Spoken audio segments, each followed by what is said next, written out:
আসসালামু আলাইকুম, welcome back to my channel cook with Fahmina. এখন আমি আপনাদেরকে খুবই সহজ একটি ডিজার্ট রেসিপি তৈরি করে দেখাবো, আর সেটা হচ্ছে দই চিরা আর ফ্রুটস দিয়ে। ইফতারে অথবা ঈদের জন্য এটা তৈরি করে দেখতে পারেন। রেসিপিটা যদি ভালো লাগে লাইক শেয়ার সাবস্ক্রাইব করতে ভুলবেন না প্লিজ। আর যদি ভালো না লাগে দেখতে থাকেন, দেখতে দেখতে ভালো লাগা হয়ে যাবে ইনশাআল্লাহ।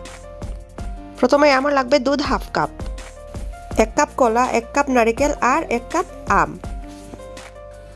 আর নিলাম মেন ইনগ্রেডিয়েন্টস 1 কাপ চিরা। আমি নিয়েছি এখানে সাদা চিরা 1 কাপ। ভালো করে ধুয়ে পরিষ্কার করে নেব। প্রথমেই চিরা কিন্তু বারবার ধুয়ে পরিষ্কার করে নিতে হয়, কেননা চিরাতে অনেক ময়লা থাকে। এই যে দেখুন আমার চিরা ধোয়া শেষ। এখন আমি চিরাতে হাফ কাপ দুধ দিয়ে যাব। এই দুধটা কিন্তু আমি আগেই জাল করে ঠান্ডা করে রেখে দিয়েছি। এখন আমি চিরাটাকে হাফ অ্যান আওয়ারের জন্য রেখে দেব এক পাশে, যতক্ষণ না এই দুধগুলা চুষে নিচ্ছে।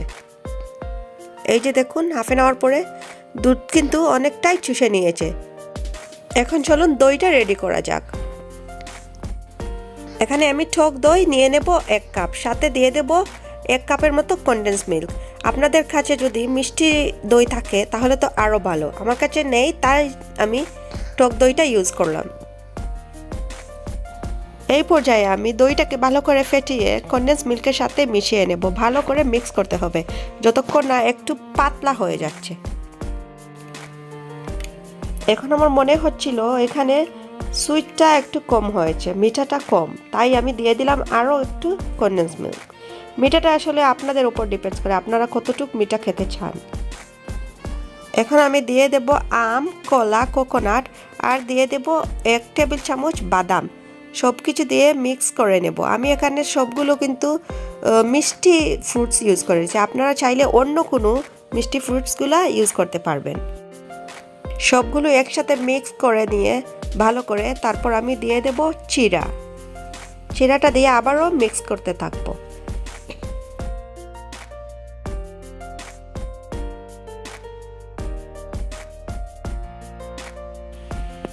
এই তো দেখুন আমার সবগুলো ইনগ্রেডিয়েন্টস একসাথে মিক্স করা শেষ।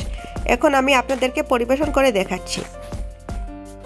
এই ডিজার্টটা কিন্তু আপনারা এই ইফতারে, এরপরে আসছে ঈদ, সামনে আসছে ঈদ, তাই ঈদেও এটা ডিজার্ট হিসাবে আপনারা পরিবেশন করতে পারবেন। খেলে কিন্তু মন ঠান্ডা হয়ে যাবে একদম।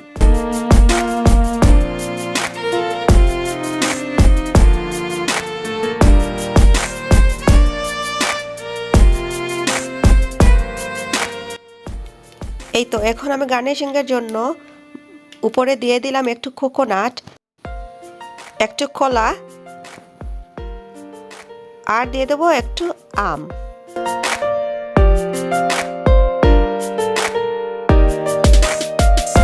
আর উপরে দিয়ে দেব কনডেন্স মিল্ক।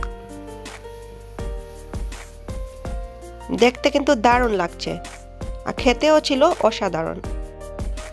এই তো রেডি হয়ে গেল আমার মজাদার ডিজার্ট। রেসিপিটা যদি ভালো লাগে লাইক শেয়ার সাবস্ক্রাইব করতে ভুলবেন না প্লিজ। আর যারা অলরেডি সাবস্ক্রাইব করে ফেলেছেন তাদেরকে অসংখ্য ধন্যবাদ, আর যারা এখনো করেননি প্লিজ করে ফেলুন। Thank you for watching. আল্লাহ হাফিজ।